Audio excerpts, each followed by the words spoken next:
Alors, bienvenue à tous les utilisateurs et utilisatrices du cours en ligne de sciences et technologies de troisième secondaire du Collège Sainte-Anne de la Chine.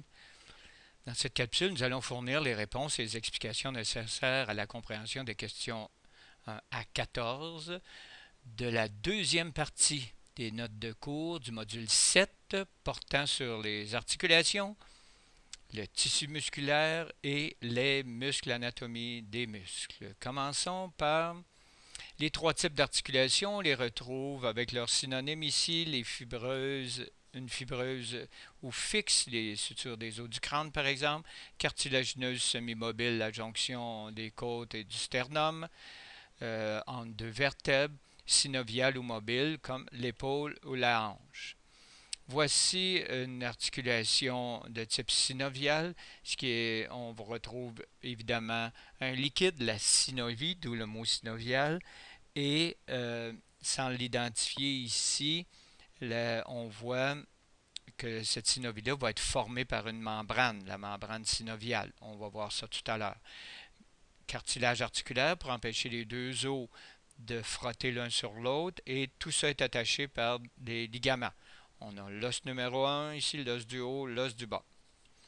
Ici, une autre articulation mobile, celle de la hanche, on ajoute ici la capsule synoviale au numéro 6, ce sont les cellules qui fabriquent la synovie.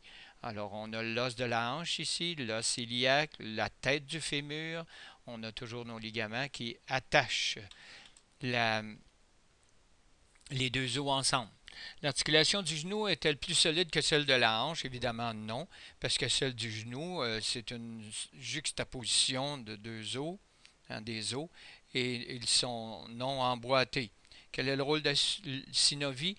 Elle lubrifie les cartilages articulaires, elle lubrifie l'articulation. Maintenant, voici une illustration de plusieurs articulations. Je vous demande de pouvoir les mémoriser et les nommer.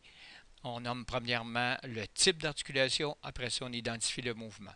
Au numéro 1, on retrouve une articulation ici cartilagineuse et avec un mouvement de faible amplitude, la même chose pour l'articulation au niveau du bassin.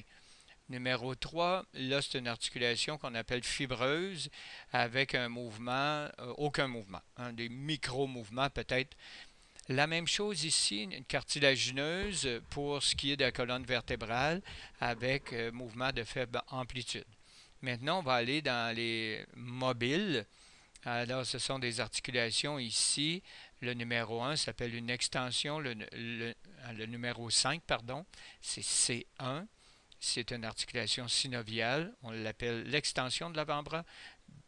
Numéro 6, flexion de l'avant-bras. Ici, le numéro 7, c'est évidemment une rotation. L'équivalent, on tourne notre main. Ensuite, numéro 8, c'est une adduction. Adduction. Et numéro 9, l'abduction. Je vous rappelle, comme j'ai dit durant les cours, que lorsque notre bras prend une distance de notre corps, euh, abduction, abduction, et lorsqu'on le ramène, c'est adduction, AD pour adduction. Voici quelques noms précis d'articulation qu'on retrouve dans notre corps. Évidemment, à toutes les fois qu'il y a deux os qui se touchent, les médecins, physiologistes, etc., donnent des noms particuliers aux articulations. Ici, quelle est la différence entre une entorse et une luxation? Une entorse, synonyme de foulure, c'est le déplacement d'un os d'une articulation sans retour en position normale, sans déboîtement. Tandis que la luxation, c'est le déplacement d'un os hors d'une articulation, sans retour en position normale, donc il y a déboîtement. Ici, on veut mettre en évidence que la colonne vertébrale, avec le vieillissement, les disques cartilagineux vont s'amincir un petit peu. Alors, quelle sera la conséquence?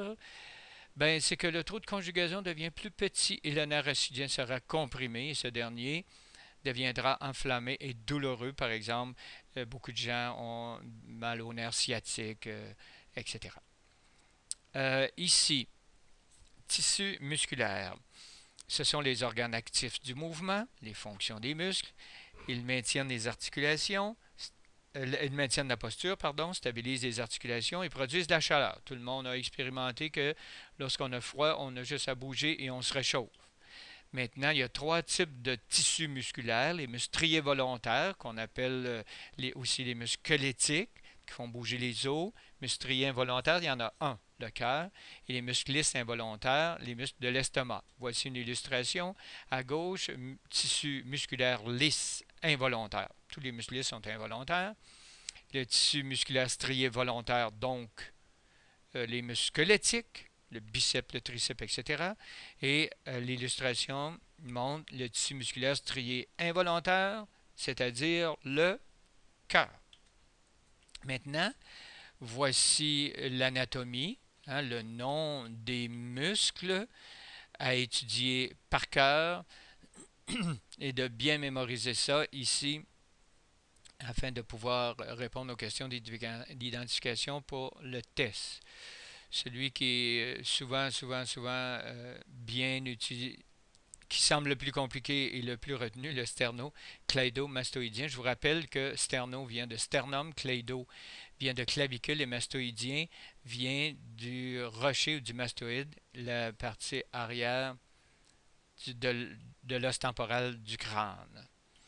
Alors, bonne étude pour cette section et à la prochaine!